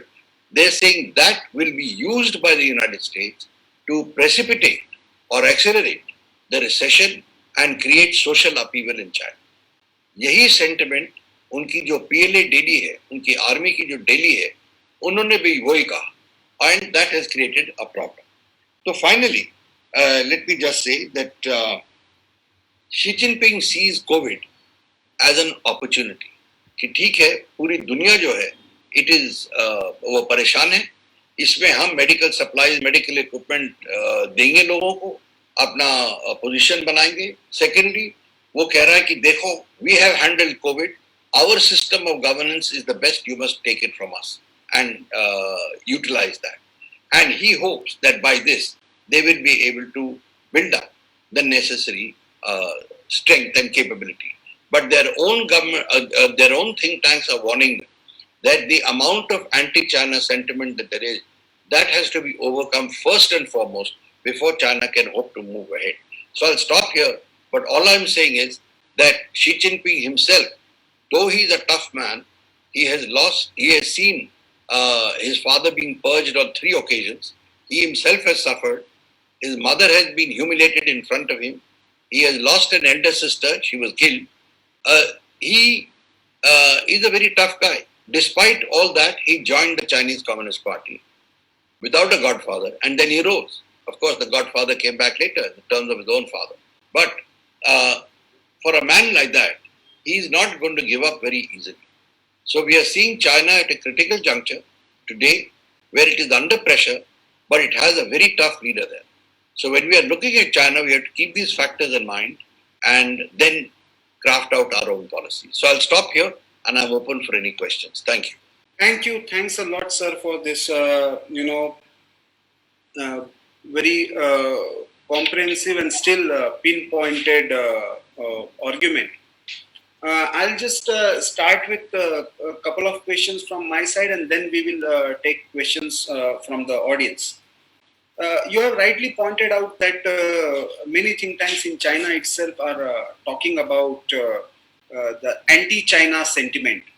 Yesterday on the same platform, we had a comprehensive discussion about Tiananmen Square, and somehow one of the top Chinese think tanks very close to the Chinese government has reminded and later withdraw the the mention of Tiananmen Square like anti-China backlash. Why? What is so special about Tiananmen Square, and why it is being reminded again during the COVID-19 scenario? Why Chinese Communist Party is so sensitive about this issue? You've asked a very good question because it has been so many years since 1989 now. But every anniversary becomes a very tense time for the Chinese. And don't forget, when the Tiananmen events happened, they were spread over 84 cities in China. So it was a wide movement, student-led, of course. But what hurts them is or hurts certain sensibilities is the manner in which it was crushed. The troops were called out, tanks were called out, and students were crushed. Now, I'm not saying crushed in the sense that everyone came under a tank, but a large number were killed and many fled. The number of people who were killed, they were again, as I mentioned earlier, one-child families, a large number. So the hurt was much deeper.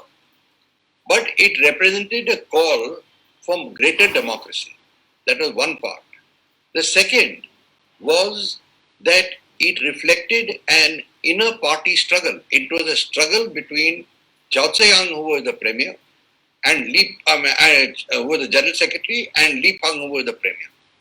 And in fact, it was Li Peng who went to Deng Xiaoping and said, the spearhead of attack is directed at you. And that is when Deng Xiaoping said, he thumped the table and he said, call in the army. And the third thing was that the army was used, so-called people's army was used against the people. That is again a hurt that does.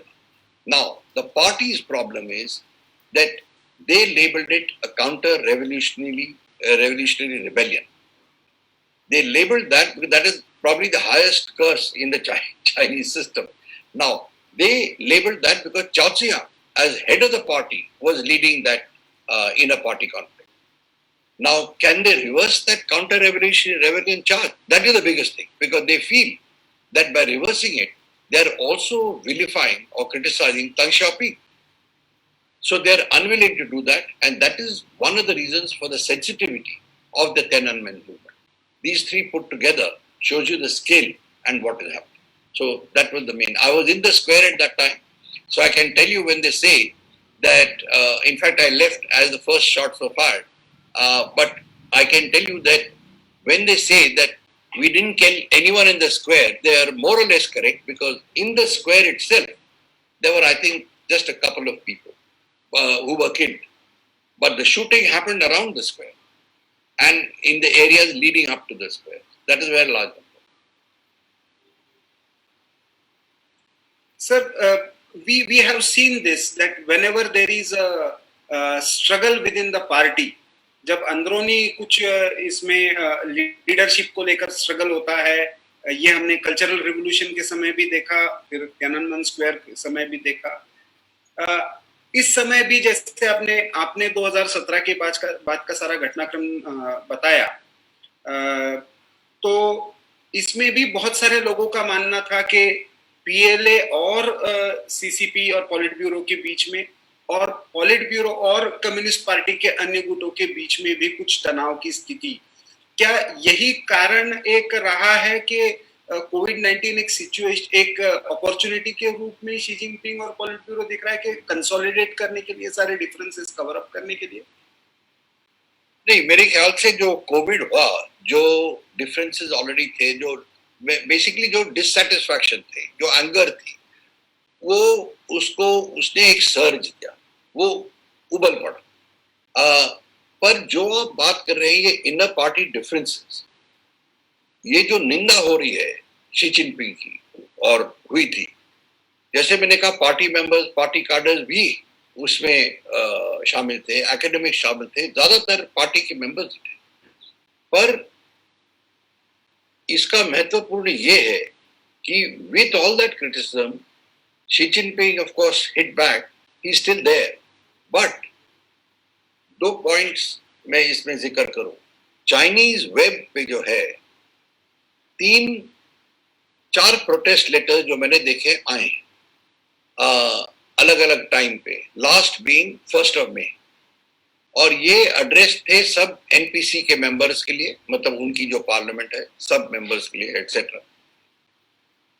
अगर चीन चाहती, और उनका claim ये है उनकी public security apparatus का, कि 3 मिनट के अंदर हम हटा देते हैं जो भी ऑफेंडिंग पोस्ट, ये 1 या 2 दिन क्यों रहे?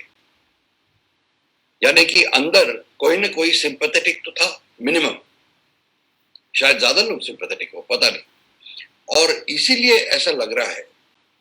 और फिर ये एक जो चिट्ठी थी वो प्रिंसलिंग्स की चिट्ठी थी, मतलब हाई लेवल कार्डर्स उनके बच्चों की, वो बहुत इन्फ्लुएंशियल है। और अब ये आप कह सकते हो कि जेन्युइन है या जेन्युइन नहीं है, वो उस पर तो बहस हो सकती है, बट एक प्रिंसलिंग हांगकांग में था, है अभी भी, उसने ये चिट्ठी को पब्लिसाइज, और उसने भी कहा yes Xi Jinping must go. That letter was a demand for an emergency meeting of the Politburo to discuss Xi Jinping's removal. Now, अगर प्रिंसलिंग वहां पे भी ये कहता है कि ये है और शी जिनपिंग का रहना उचित नहीं है, it is a serious matter. वो तो कह सकता है, वो हांगकांग में बैठा है, बट वो इतना तो उसको पता है कि वो चिट्ठी जेन्युइन है कि नहीं, यानी कि रिजेंटमेंट है पार्टी में। ये भी बात सही है कि जो वेटरन लीडर्स हैं वो शी जिनपिंग को बैक कर रहे हैं कि नहीं कर रहे हैं, उस पर थोड़ा क्वेश्चन मार्क है। क्योंकि मुझे ये भी खबर आ रही है कि शी जिनपिंग ये कह रहा है कि उनको वेटरन लीडर्स का प्रोटेक्शन थोड़ा बढ़ाना चाहिए। दूसरे लोग कह रहे हैं कि एक्चुअली बढ़ा नहीं रहा है, वो उन पे नजर रख रहा है। सो पता नहीं क्या है, बट ये सब चल रहा है, यानी कि रिजेंटमेंट है। और शी जिनपिंग, जैसे मैंने कहा, वो आराम से हटेगा नहीं पीछे। पर अगर मेरा जो रीडिंग है, अगर ज्यादा मिडिल और सीनियर लेवल पार्टी के मेंबर्स वो शी जिनपिंग के खिलाफ हो जाए, तो फिर आप देखेंगे शी जिनपिंग को शायद या हटना पड़ेगा या कुछ और सीरियस सिचुएशन हो जाएगी। और अगर मेरे ख्याल से वेटरन शी जिनपिंग को बताएंगे कि देखो it is either the party और यू, फिर वो शायद पीछे हटेगा, क्योंकि उसका पार्टी का कमिटमेंट काफी स्ट्रांग है। But I think we are not sure whether it is still at that stage or not, whether it has reached that stage or not. But certainly there is high resentment within the party, because I am seeing different voices. अगर आप, हम और 10 और लोग एक party में हैं और अभी तक हमारा विचार वगैरह सब एक ही लाइन पे है, बट अगर फिर 2-3 लोग कुछ अलग अलग कहने लगते हैं तो नेचुरली डिफरेंसेस आने लगे और वो होने लगे। तो एक तरफ सर ये रिजेंटमेंट है शी जिनपिंग और उसकी, एक तरह से हम कह सकते हैं कि क्लोज कोटरी के विरोध में। दूसरी तरफ आपने जैसे बताया कि economic decline is substantial, visible, और उसका अनएम्प्लॉयमेंट और इससे जुड़ा हुआ भी है। और ऐसे में चाइना बहुत सारा इंटरनेशनल जो है वो एक बैकलैश या निगेटिव परसेप्शन झेल रहा है। ऐसे में आप चाइनीज जो बेलिजरेंट या एग्रेसिव बिहेवियर है उसको आने वाले इमीडिएट फ्यूचर में आप कैसे देखते हैं? आपने ताइवान का, हांगकांग का या लद्दाख बॉर्डर का भी जिक्र किया, साउथ चाइना सी के बारे में भी लोग बार बार चर्चा करते हैं, या एक मैरीटाइम सारे जोन में डेट कॉलोनियलिज्म की भी बार बार बात हो रही है। तो ऐसे में ये चाइना और खास करके माओवादी विचारों पर एक चाइना को मॉडल मानने वाले लोगों के लिए इंटेलेक्चुअल स्पेस में आप इस चाइना के बिहेवियर को कैसे देखते हैं? इसमें 2 मुद्दे हैं। पहला कि जो पॉलिसी इन्होंने अडॉप्ट की है, असर्टिव से, अब मैं कहता हूं अग्रेसिव पॉलिसी जो है, उनसे हटने थोड़ा मुश्किल होगा, क्योंकि काफी सपोर्ट है उसके अंदर। वो नेशनलिज्म जो शी जिनपिंग ने पंप की है लोगों में, उससे सपोर्ट काफी मिल रही है।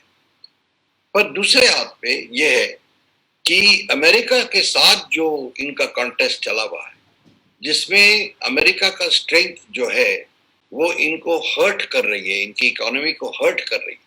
और मेरे ख्याल से थोड़ा बहुत तो रियलाइजेशन आ रहा है कि बगैर अमेरिका, मतलब जब तक ये अमेरिका के साथ टेंशन्स कम ना हो, चीन का आगे बढ़ना बड़ा मुश्किल होते जा रहा है। मेरे ख्याल से ये जो सेंटिमेंट है ये भी ग्रो कर रही है, और पहले से ही इंटेलेक्चुअल्स और एकेडमिक्स कह रहे थे कि हम लोग 20 साल पीछे हैं अमेरिका से, आप क्यों पंगा ले रहे हो, आप क्यों उनका मुकाबला कर रहे हो। बट शी जिनपिंग है ही उस टाइप का आदमी, he wants to go strong, that is what has happened.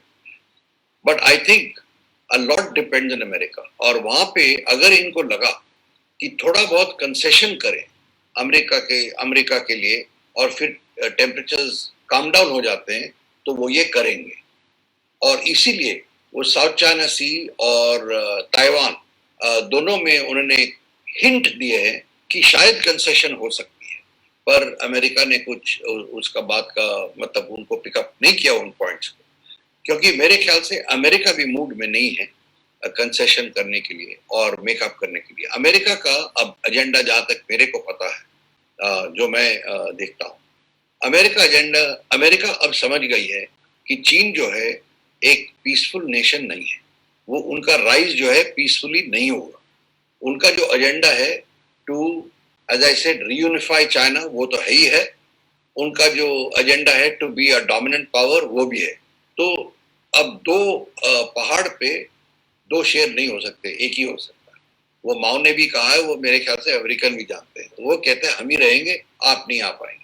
ये प्रॉब्लम चल रही है।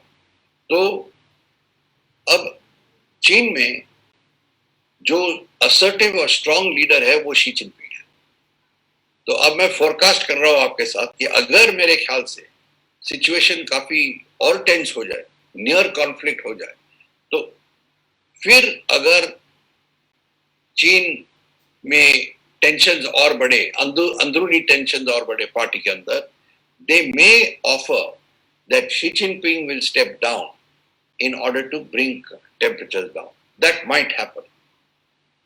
So I don't know, I'm just sort of speculating, but in China, some of my friends have told me inside China that they feel that the real problem in US-China relations is Xi Jinping, because he's a very assertive man, he's a very strong man, and he is moving for that agenda. So that is the situation. And I think as far as Xi Jinping is concerned, what he is doing is to retrieve his position, which has been damaged. As I told you, that is why he is doing all this. And with us, there is another point also, which is his strategic aim. That is the areas where China has an investment, strategically and financially, which is Aksai Chin, POK, Gilgit, Baltistan, are now threatened by us with our new maps, etc., etc. So that is another aim. Sir, ये और एक interesting chapter Trump Xi Jinping dynamics की भी। Trump अपने आप में एक businessman है और अनप्रेडिक्टेबल बिजनेसमैन है, तो वो एक नया ये खोलता है। लेकिन हमारे पास बहुत सारे ऑडियंस से भी सवाल आ रहे हैं, और शुभम जी मेरे साथ रायपुर से, हमारे कोलैबोरेटर द नैरेटिव का प्लेटफॉर्म है, जो वहाँ के छत्तीसगढ़ मध्य प्रदेश के एरिया में बहुत ग्राउंड पर काम करते हैं। तो उनके पास इसके बारे में बहुत सारे सवाल आए हुए। शुभम जी, आप एक एक करके जयदेव जी से आगे पूछेंगे। सबसे पहले तो मिहिर भारती जी का एक सवाल है मध्य प्रदेश से। दो तीन सवाल हैं जो लगभग एक जैसे हैं। उनका सवाल नेपाल और भारत के बीच जो भी संघर्ष चल रहा है उसको लेकर है। सवाल है कि क्या नेपाल को चीन अपने एक मोहरे के तौर पर भारत के खिलाफ इस्तेमाल करना चाहता है? आपका मतलब ये है कि नेपाल जो है वो चीन को इस्तेमाल कर रहा है भारत से ज्यादा फायदा लेने के लिए, यही सवाल है? जी, सवाल ये है कि चीन नेपाल को अपना मोहरा बनाकर भारत के खिलाफ इस्तेमाल कर रहा है। बिल्कुल सही। और उनका जो पौन है, पैदा जो है वो केपी ओली है। चीन जो है काफी सालों से कोशिश कर रही है कि नेपाल में अपना इन्फ्लुएंस बढ़ाए, और काफी हद तक उन्होंने बढ़ाया है। और इसमें अगर हम देखें, हम लोग जो रिएक्ट करना था, जो काउंटर्स करने थे, वो शायद नहीं कर पाए, अलग अलग कारण है। पर हाल में ये हुआ है, दो चीज हुए हैं। एक कि जो पॉलिटिकल सिस्टम है नेपाल में, वहां पे ओली के काफी खिलाफ चलने लगे हैं पॉलिटिकल पार्टीज। वो चाह रहे थे कि ओली को पोजीशन से हटा लें। तो फिर चीन के एम्बेसडर जो है, राजदूत जो है नेपाल में, उन्होंने बहुत सारे पार्टीज के चीफ्स को मिले और उनसे ये कहलवाया कि ये मतलब समर्थन दिलवाया ओली को। उसके बाद फिर एक और कोशिश हुई थी ओली को हटाने। तब शी जिनपिंग ने नेपाल के राष्ट्रपति को फोन किया, 40 मिनट की उनकी कॉन्वर्सेशन हुई और ये इंश्योर कर दिया कि ओली स्थापित रहे। तो ओली जो है वो इनके डेट पे। दूसरी बात, ओली खुद हार्डलाइनर कम्युनिस्ट है और पहले से ही वो चीन के फेवर में है। तो जो हम देख रहे हैं वो ये जरूर है कि चीन नेपाल को हमारे खिलाफ इस्तेमाल करना चाहती है, पर यह भी सही है कि नेपाल की जो पॉलिटिकल क्लास है, जो आजकल की पॉलिटिकल क्लास है, वो खुद प्रो बीजिंग होते जा रही है। और मैं सिर्फ कम्युनिस्ट का बात नहीं कर रहा। तो हम लोगों को ये ख्याल रखना चाहिए कि इस सिचुएशन में हम लोगों को क्या करना चाहिए और काउंटर मेजर्स कैसा करना चाहिए, हमें इस चीज के बारे में सोचना है। अगला सवाल आशीष गोरे जी का है। उनका पूछना है, do you think that Hong Kong and Taiwan handling will be key issue for Xi Jinping's supremacy? Yes, both are key issues, and I mentioned that earlier, that in order to show that the 2 centenary goals are going to be achieved, he has to retrieve his position and he has to cool down things in Hong Kong, which they have started doing with the national security law, which opens the way for Beijing security agencies to open offices in Hong Kong. They have also sent in 10,000 People's Armed Police personnel into Hong Kong to join the Hong Kong police. So they have already started taking measures to re-establish Beijing's firm control on Hong Kong. Secondly, on Taiwan, they are putting Taiwan under pressure, but naturally their tactics will have to be different. So they will combine economic pressure along with psychological pressure on Taiwan. The final choice will be military pressure because they're not sure whether the US will step in or not. So once they make an assessment, or if they make an assessment that the US will not come in, then they might launch a military amphibious assault on Taiwan. Chhattisgarh से ही professor Shailendra Saraf जी का अगला सवाल है, Do you think world moving towards China versus all? Well, ऐसा है कि चीन जो है अपने आप को अकेला महसूस होने लगा है ऑलरेडी, क्योंकि उसके दोस्त तो है नहीं। बाकी के जो देश हैं जो चीन के सपोर्ट में हैं, वो चीन ने बहुत पैसे दिए हैं उनको, उनके साथ प्रोजेक्ट्स हैं, उनको डेट में दबा के रख दिया है। बट सिर्फ पाकिस्तान और नॉर्थ कोरिया चीन के दोस्त हैं असल। तो चीन वो जानती है, उनको महसूस भी होती है।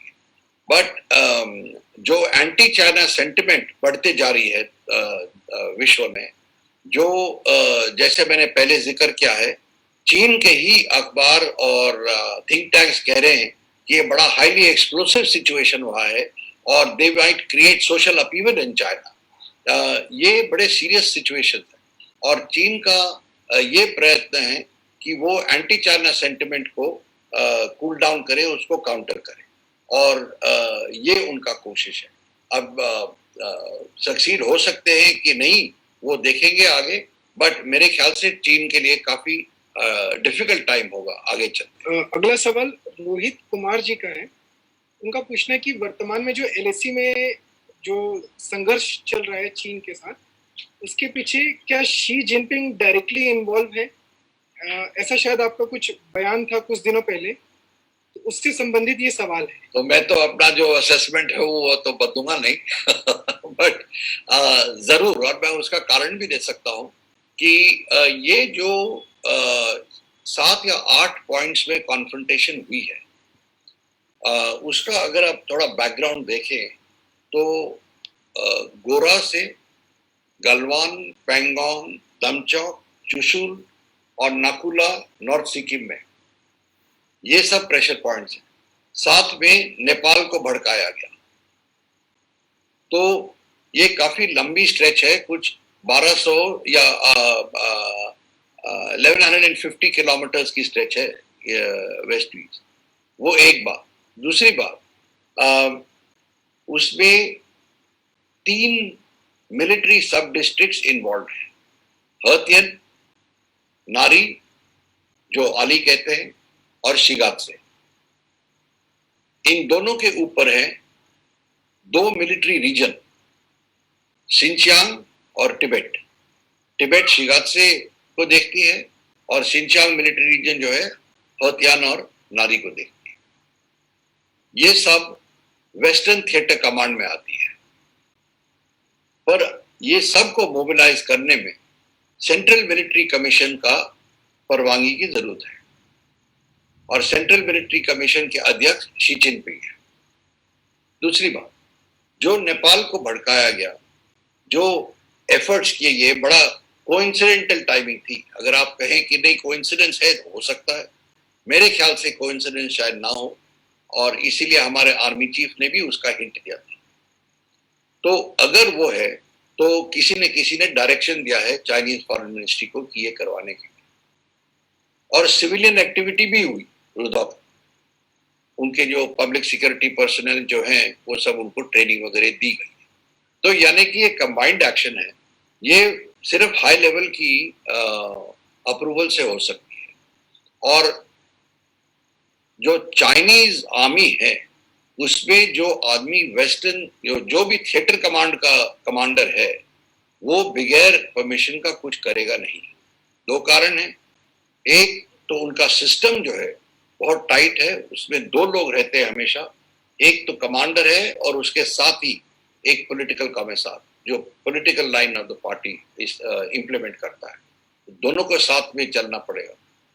दूसरी बात है कि वो भी अब रिटायरमेंट का टाइम आ रहा है, वो पेंशन तो गवा नहीं चाहता। तो मतलब ये निश्चिंत ऊपर से आया है। और मैं एक बात और जोड़ूं कि इसका एजेंडा क्या है। ये सिर्फ 8 या 10 पॉइंट कॉन्फ्रंटेशन का है, सिर्फ इंट्रूजन हो रहा है। मेरे ख्याल से सिर्फ इंट्रूजन करने के लिए, इतनी फोर्स लाने के लिए, इतना खर्चा करने के लिए, मतलब पीछे से टैंक्स और हवाई जहाज और आर्टरी वगैरह लाने पे खर्चा काफी होता है, ट्रूप रीइंफोर्समेंट लाए गए हैं, वो मेरे ख्याल से सिर्फ इंट्रूजन के लिए नहीं हो सकता। और इतने पॉइंट्स में एक साथ इनका एजेंडा कुछ और है। वहां पे मेरा तो ख्याल ये है कि अक्साइजिन, पीओके, गिलगिट बाल्टिस्तान, वो एरिया इनका ये चाहते हैं कि उसको सिक्योर करें। अब कैसा करें, एक स्वीप में कर ले या धीरे धीरे करे, वो उनका ये है। बट ये जो अभी हो रहा है, मेरे ख्याल से यही नहीं कि सिर्फ शी जिनपिंग ने अप्रूव किया, मेरे ख्याल से इसका कोई लार्जर एजेंडा है। भारत पिछले 5 दशकों से माओवाद से जूझ रहा है। तो कुछ सवाल इससे भी आए हैं। वीरेंद्र गोयल जी और सुनील कितकारू जी, दोनों का सवाल लगभग एक सा है कि क्या चाइना भारत के माओवादियों को आर्म्स, फंड, आइडियोलॉजी या किसी और अन्य तरीके से सहायता कर रहा है? क्या चीन का इसमें कोई हाथ है, डायरेक्टली इन्वॉल्वमेंट है? इसमें मैं ये कहूं कि कुछ ठोस सबूत नहीं मिली है गाइडेंस के बारे में या फाइनेंशियल असिस्टेंस के बारे में। ये जरूर है कि जो माओवाद जो हैं, और मुझे ये पता नहीं कि जो बस्तर वगैरह में ऑपरेट कर रहे हैं उनका खास पता नहीं, बट जो माओवाद जो हैं, जो नॉर्थ ईस्ट वगैरह में ऑपरेट करते हैं, जिनके जो लिंक्स है हमारे बाकी के लोगों के साथ, वो जो हथियार है वो यूनान में जाके एक कांटेक्ट है उनका चीन इंटेलिजेंस का, और उनसे संपर्क करके अपने हथियार लेते हैं। हथियार वो पहले उनको पैसे भी मिलते थे ढाका में, जो पाकिस्तानी एम्बेसी थी या चीन की एम्बेसी, वहां से मिलती थी उनको। अब मेरे ख्याल से वो बंद हो गई है, बट उनका कांटेक्ट यूनान में है, कुनमिंग में, वहां पे जाके हथियार का प्रबंध करते हैं। जी, नेपाल से ही जुड़ा एक और सवाल है। भास्कर राव किनेकर जी का। उनका प्रश्न है कि नेपाल को साथ रखने में हम कहाँ तक असफल रहे। उसका नतीजा तो हम देख ही रहे हैं, पर मेरे ख्याल से हम लोगों को दो तीन चीजें करनी चाहिए थी। एक तो लोअर लेवल्स में हम लोगों को अपना इन्फ्लुएंस बनाना चाहिए था। जो नेपाली लोग हमें कहते हैं कि आप लोग सिर्फ ऊपर ऊपर के लेवल में ऑपरेट करते हो, मंत्री वगैरह के लेवल में ऑपरेट करते हो, खास जो है नीचे नहीं जाते। मेरे ख्याल से वो एक शायद फीलिंग हो, वहाँ आम जनता के थ्रू कुछ करना चाहिए था। दूसरी बात, जब चीन शुरू किए अपने इन्फ्लुएंस बढ़ाने के लिए और हमें पता था, तो हमें नेपाल के सरकार को बताना चाहिए था कि ये चीजें हमको मंजूर नहीं है। अगर आप पैसा चाहते हैं चीन से, बेशक ले लो। अगर आप प्रोजेक्ट्स चाहते हैं तो आप बेशक ले लो, पर इस एरियाज में या इस टाइप के प्रोजेक्ट हमारे सिक्योरिटी के खिलाफ है और हम ये चाहते हैं कि आप ना करें। मेरे ख्याल से ये स्पष्ट तरीके से शायद हम लोगों ने बताया नहीं, और अगर बताया तो ये प्रोजेक्ट उन्होंने उनकी बातचीत होने के बाद तब हम लोग जाके बताए। मेरे ख्याल से ये भी एक फेलिंग है। एक सवाल वरिष्ठ पत्रकार शशांक शर्मा जी का है।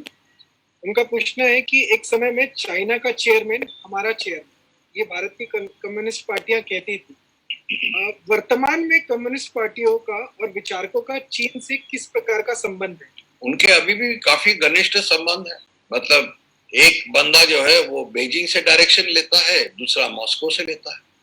अब इतना शायद इंटेंस ना हो, पर कुछ न कुछ तो कॉन्टैक्ट्स हैं। जब वो जाते हैं उनको ज्यादा समय मिलता है, उनको हायर लेवल मीटिंग्स मिलते हैं। बट मैं एक और चीज आपके साथ शेयर करता हूँ कि प्राइवेटली चाइनीज कम्युनिस्ट पार्टी के कार्डर्स जो है वो कहते हैं कि आपके जो कम्युनिस्ट हैं वो हम लोगों से ज्यादा सही कम्युनिस्ट हैं। एक अंतिम सवाल मैं करता हूँ सर से, और फिर उसके बाद ऑलमोस्ट 1 घंटा हमने रानडे जी का लिया है। Sir, one of the intentions that is talked about, और जैसे ये सारे ड्रीम इसके बारे में आपने कहा, वैसे ही एक ड्रीम प्रोजेक्ट माना जाता है BRI का, और इसमें ये भी कहा जा रहा है कि one of the intentions behind this mobilisation of Ladakh border is somehow to get India, क्योंकि इकोनॉमी को रिवाइव करना है तो BRI के प्रोजेक्ट को सस्टेन करना जरूरी है, और यूरोप के फ्रंट पर ऑलरेडी उसको बहुत ज्यादा बैकलैश चीन को झेलना पड़ रहा है। तो BRI का और ये सारे आने वाले समय में इकोनॉमिक सिनारियो को लेकर जो बातें चल रही है कि चीन manufacturing hub of the world, जो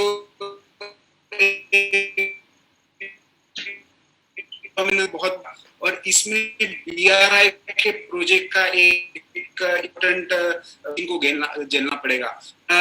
फ्यूचर को देखते हुए इस पॉइंट ऑफ व्यू को आप कैसे देखते, कैसे एनालाइज करेंगे? देखिए, जब BRI पहले चीन ने प्रपोज किया था, उस टाइम मैंने एक पेपर लिखी थी, वो अगर आपको समय मिला आप देख सकते हैं, और उसी बेसिस पे भारत सरकार भी आगे बढ़ी। बट इसमें मैं ये बताऊं कि जो BRI है वो एक स्ट्रेटेजिक प्रोजेक्ट है, and it is meant to expand चाइना's economic and military and diplomatic power around the globe. Basically, it is, if I try a definition, it is to link production centers in China with natural resource and markets abroad along a China-built communications artery. मतलब raw material यहाँ आएंगे, जो आप कह रहे हैं manufacturing hub रहेगी, but इसके साथ स्ट्रेटेजिक इंटेंट भी है। तो आप देखेंगे कि कितने जल्दी शी जिनपिंग ने ये कहा कि this is also a digital BRI.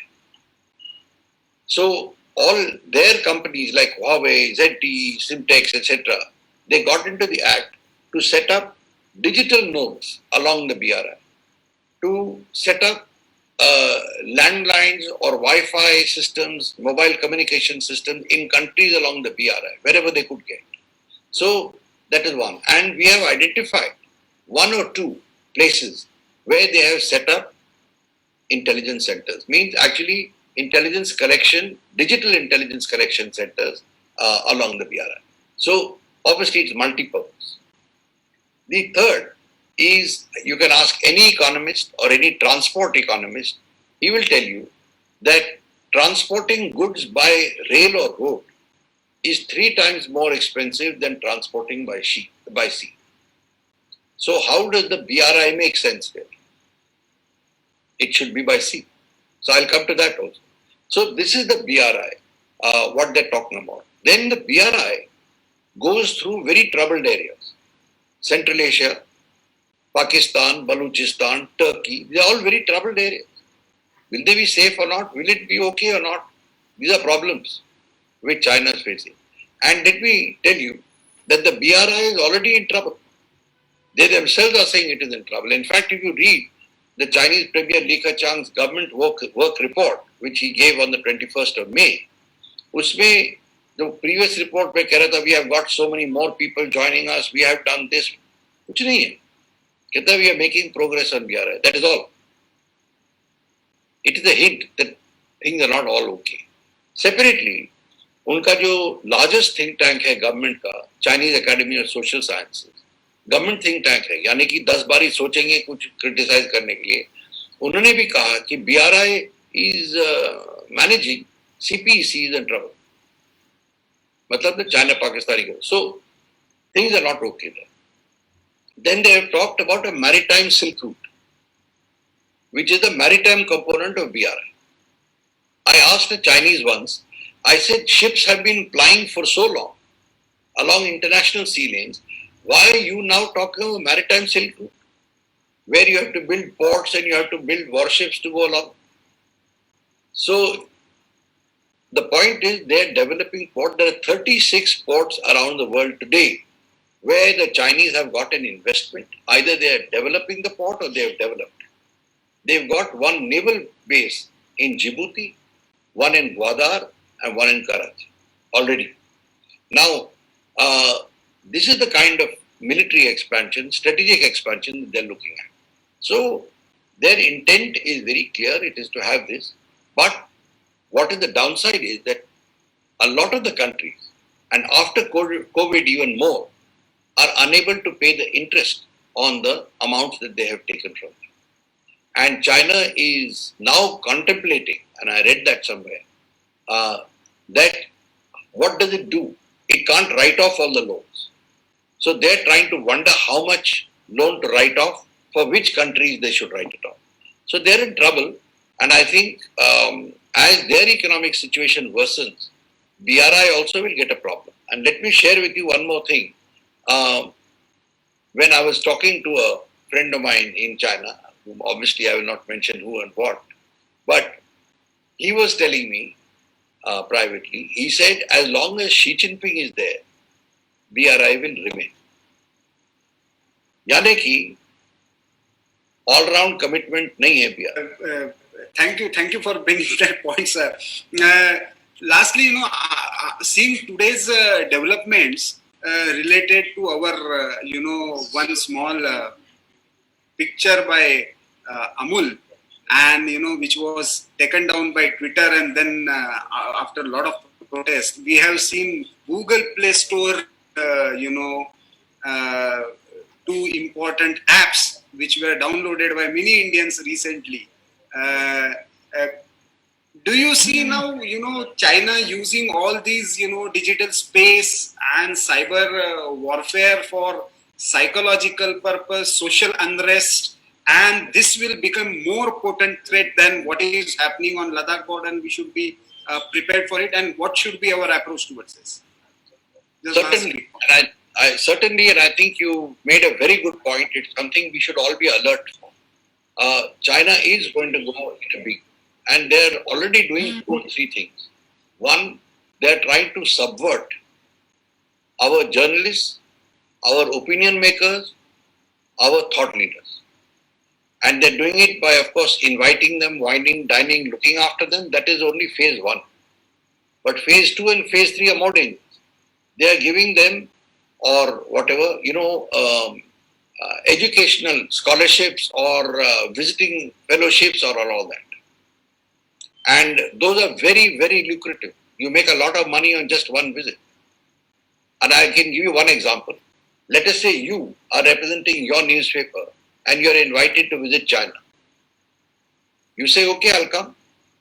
Now what happens? In real terms, your newspaper pays your airfare to go there and come back. They take care of everything else, your hotel, your travel, etc. When you go there, they will give you an envelope of US dollars equivalent to your airfare from Delhi to whichever place and back.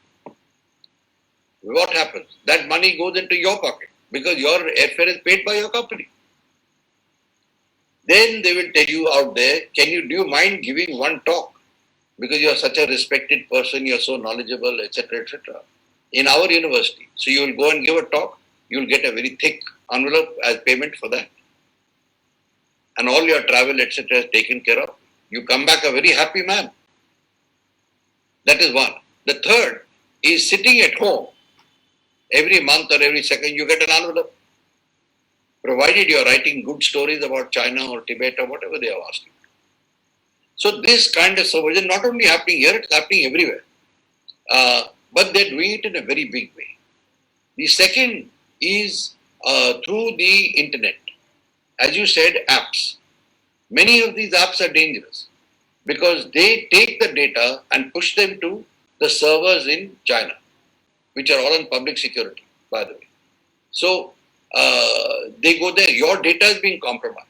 Now you can say, an ordinary man will say, "To theek hai, mera data gaya tha, kya ho?"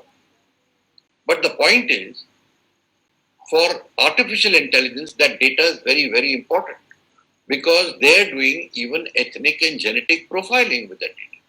How will you behave? Let's say, unka to ye hai, artificial intelligence, how will an Indian behave in time of crisis?